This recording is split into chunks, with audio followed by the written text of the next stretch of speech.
ठीक है, ऊपर वाला तो बता दिया था मैंने आपको। ठीक है, अनकंट्रोल्ड चेन रिएक्शन थी। ठीक है, तो अनकंट्रोल्ड चेन रिएक्शन कहते हैं किसे, तो मैंने आपको बताया था कि ये आपकी यूरेनियम की न्यूक्लियस है। ठीक है, यूरेनियम के न्यूक्लियस में क्या कर दो, न्यूट्रॉन को छोड़ दो। ठीक है, न्यूट्रॉन जैसे ही आएगा इसका मास क्या होगा, एक क्रिटिकल वैल्यू से क्या होगा, ज्यादा हो जाएगा। इसका मास क्या होगा, क्रिटिकल वैल्यू से ज्यादा होने के साथ इसका मास जैसे ही बढ़ गया वैसे ही क्या होगा, ये टूट जाएगा। किसमें, दो प्रोडक्ट में मतलब दो आते हैं इसके। ठीक है, प्रोडक्ट दो आते हैं। ठीक है, और साथ साथ में तीन न्यूट्रॉन निकलते हैं। अब पहले एक न्यूट्रॉन था, अब तीन तीन न्यूट्रॉन पैदा हो गए। तीन न्यूट्रॉन कहाँ जाएंगे, बाकी तीन यूरेनियम से मिलने। और अब और क्या होगा, और ज्यादा फ्यूजन होगा। फिर तीन तीन तीन, तीन के तीनों नौ न्यूट्रॉन छोड़ेंगे। वो नौ किसके पास जाएंगे, अगले नौ यूरेनियम के पास। फिर अगले में 27 न्यूट्रॉन निकलेंगे। समझ गए। तो इस तरीके से आप देख रहे हो कि हर स्टेज में न्यूट्रॉन की संख्या क्या हो रही है, बढ़ती आ रही है। फ्यूजन का जो यूरेनियम है, फ्यूजन का जो नंबर है, जो यूरेनियम फ्यूज हो रहे हैं उनका भी अमाउंट क्या हो रहा है, धीरे धीरे बढ़ता चला जा रहा है। तो ऐसी कंडीशन में क्या होता है कि एकदम से बहुत तगड़ा ब्लास्ट होता है। ठीक है, ऐसे मतलब चेन चेन जैसा। ठीक है, और बहुत तगड़ा ब्लास्ट होता है, इसमें बहुत ज्यादा एनर्जी निकलती है। इसी को हम कहते हैं भैया अनकंट्रोल्ड चेन रिएक्शन। वही लिखा हुआ है मैंने। ठीक है, कह रहा है if a chain reaction is started into the फिजनेबल material having mass greater than the critical mass. Critical mass वो मास होता है जिसके नीचे तो फ्यूजन नहीं हो सकता, जिसके ऊपर क्या होता है, सॉरी फ्यूजन नहीं, फिजन जिसके नीचे नहीं होता, जिसके पार जाते के साथ ही क्या होगा, फ्यूजन आपका स्टार्ट हो जाएगा। तो न्यूट्रॉन से हम क्या करते हैं, इसके क्रिटिकल मास को बढ़ा देते हैं। जैसे इसका क्रिटिकल मास से ऊपर चली जाती है वैल्यू के, वैसे क्या होता है, फ्यूजन इसका स्टार्ट हो जाता है। ठीक है, तो लिखा हुआ है then the reaction will accelerate. Accelerate तो सोचते हो, पहले स्टेज में कितने न्यूट्रॉन का कितने यूरेनियम का फ्यूजन हुआ था, एक का। दूसरी स्टेज में तीन का, बस तीन का कह लो, क्या देखिए तीन न्यूट्रॉन निकलने। अगली स्टेज में नौ। अगली स्टेज में, यहाँ पर अमाउंट क्या हो रहा है, बढ़ता जा रहा है। हर स्टेज में एनर्जी की वैल्यू क्या हो रही है, बढ़ती आ रही है। इसलिए इसको क्या कहते हैं, एक्सेलरेटेड। क्या कहते हैं इसे, accelerated such a rapid rate that the whole material will be explode within the microsecond. ठीक है, वैसे तगड़ा धमाका होता है ना कुछ, और liberate a huge amount of energy. Such chain reaction is called uncontrolled chain reaction और is formed in the underlying principle of the atomic bomb. इसी प्रिंसिपल का इस्तेमाल हम कहां करते हैं, एटॉमिक बम में। समझ गए भैया, कोई दिक्कत तो नहीं है। चलो, समझ गए। पहली स्टेज में, पहले स्टेज में पहले उसमें आपने न्यूट्रॉन छोड़ा, एक यूरेनियम का हुआ। उस यूरेनियम के फ्यूजन फिजन की वजह से एनर्जी निकली, साथ साथ में तीन न्यूट्रॉन भी निकले। वो तीन न्यूट्रॉन ने क्या किया, अगले तीन यूरेनियम के साथ फ्यूज हो गए। फिजन हुआ उनका, पहले वो फ्यूज हुए, न्यूट्रॉन फ्यूज हो रहे हैं यूरेनियम के साथ, और उसका मास, न्यूक्लियस का मास क्या हो रहा है, क्रिटिकल मास से ज्यादा हो जा रहा है। वो उसका फिर क्या हो रहा है, फिजन हो रहा है। समझ गया। हाँ, अब माइक्रो सेकंड में तो ब्लास्ट होता है, ये जो प्रोसेस होता है बहुत तेज होता है। ठीक है, ब्लास्ट बहुत तेज होता है, जल्दी होता है। ठीक है, अब आता है कंट्रोल में। अब कंट्रोल क्या होता है, सुन लीजिए।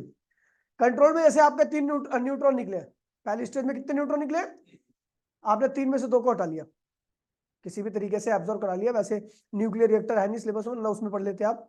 किसी भी तरीके से आपने दो न्यूट्रॉन को हटा लिया, अब कितना न्यूट्रॉन बचा, एक।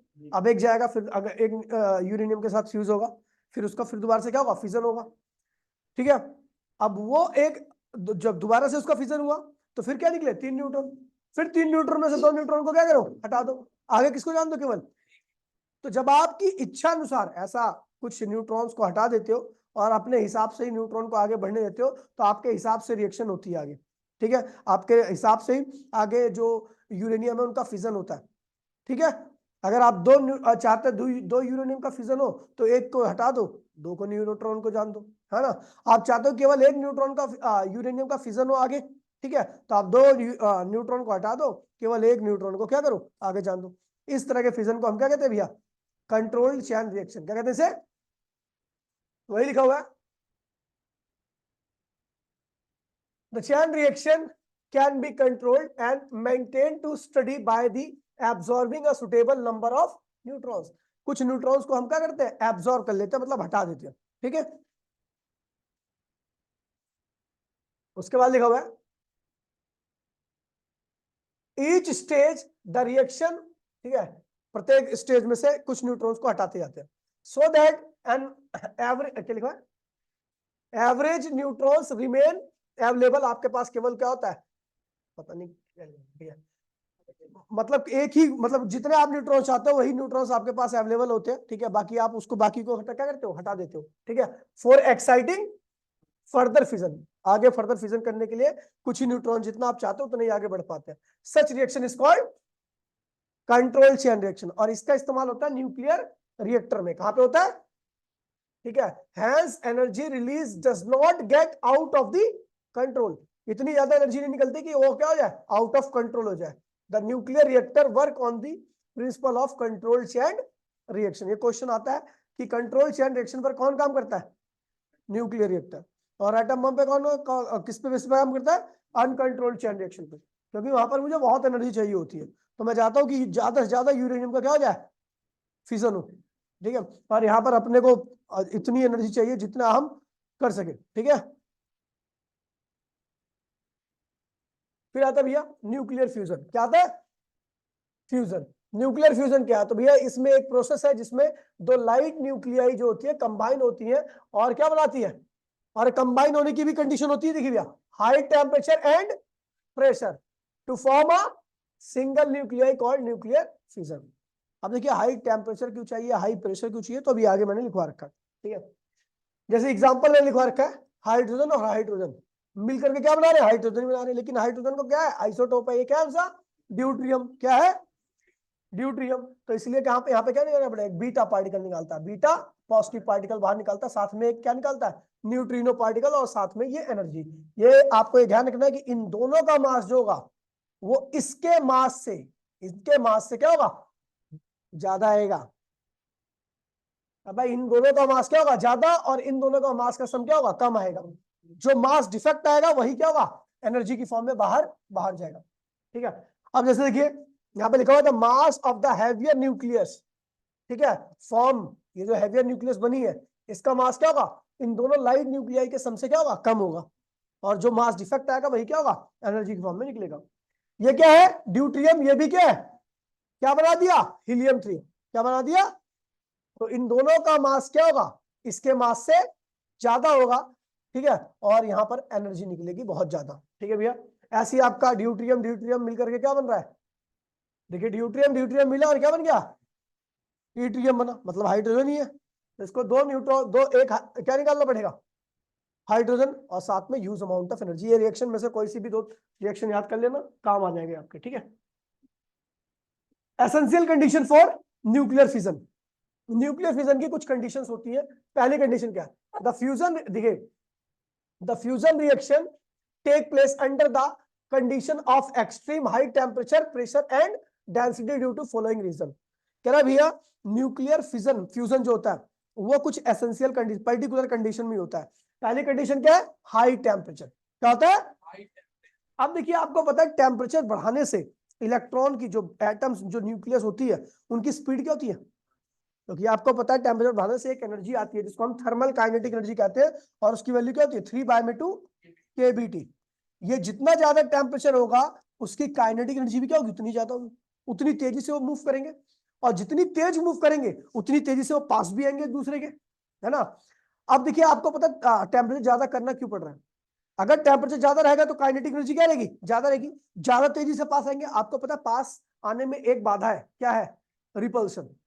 आपको पता न्यूक्लियस एक दूसरे को क्या करती है, रिपेल करती है, क्या करती है, तो वो कभी फ्यूज नहीं हो सकती, इसलिए हम हाई टेम्परेचर कर देते हैं ताकि रिपल्शन के बावजूद भी क्या हो जाए, वो एक दूसरे से टकरा जाए, समझ गया, एक दूसरे से टकरा जाए, न्यूक्लियस एक दूसरे से मिल जाए, इसके लिए हम क्या करते हैं, बहुत हाई टेम्परेचर कर देते हैं ताकि वो बहुत ज्यादा वेलोसिटी से एक दूसरे के पास में है, तो रिपल्शन का इन्फ्लुएंस इतना ज्यादा ना हो और वो एक दूसरे से मिल करके क्या हो जाए, फ्यूज हो जाए, समझ गया, और एक बड़ी न्यूक्लियस का निर्माण करे, साथ में एनर्जी भी है, समझ गया, वही लिखा हुआ है, क्या पे लिखा हुआ है, high temperature it is necessary to for a light nuclei to have the sufficient kinetic energy, ठीक है, so that they overcome their mutual coulombic repulsion and comes closer than the range of nuclear force से भी, ठीक है, पास nuclear force के range में आ जाए, और न्यूक्लियर फोर्स अट्रैक्टिव तो होता ही है, दोनों को क्या करेगा, जोड़ देगा। तो हाँ हाँ, वो तो अपने आप ही हो जाता है सब कुछ, वहां पे तो बस छोड़ना छोड़ना। उसके बाद लिखा है, हाँ, that's why fusion reaction is also called thermonuclear reaction, क्योंकि बहुत ज्यादा यहाँ पर क्या देनी पड़ती है, हमें हीट देनी पड़ती है। अगला है हाई डेंसिटी और प्रेशर। अब इससे क्या होता है, आपको पता है जब आप टेम्परेचर बढ़ा दोगे तो मॉलिक्यूल की रैंडमनेस क्या होती है, बढ़ जाती है, जिसकी वजह से मॉलिक्यूल क्या होते हैं, दूर दूर चले जाते हैं। हम अब दूर दूर चले जाएंगे तो उनकी टकराने की पॉसिबिलिटी क्या रहेगी, कम हो जाएगी।